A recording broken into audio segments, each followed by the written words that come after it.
नमस्कार मित्रांनो, लग्नानंतर होईलच प्रेम या मालिकेच्या 22 डिसेंबरच्या भागात आपण पाहणार आहोत. काव्या घरी आलेली असते आणि नंदिनी तिला पाहून घरच्यांना म्हणत असते, मला तर आता माझीच माणसं अनोळखी वाटायला लागली आहेत. नाती संपली, लग्न मोडली. तर काव्या तिला म्हणत असते, ताई असं काहीही झालेलं नाही आहे. अजूनही पार्थचं माझ्यावर आणि जन्मेजयचं तुझ्यावर मनापासून प्रेम आहे गं. इकडे तर वसुआत्या आणि रम्या दोघी मिळून मस्त पार्टी करत असतात. त्यावेळी वसुआत्या रम्याला म्हणत असते, आजची रात्र रडून रडून थकून झोपले असतील खरं तर, पण उद्याची सकाळ सगळ्यांच्या आयुष्यात खरं तर अजून एक वादळ घेऊन येणार आहे.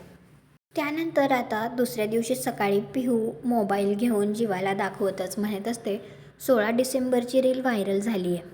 आणि हे पाहून तर जीवालासुद्धा धक्का बसतो. तुम्हाला हा भाग कसा वाटला ते कॉमेंट करून नक्की सांगा. व्हिडिओला लाईक करा, आपल्या मराठी मालिका चॅनलला सबस्क्राईब करा. भेटू पुढील भागात.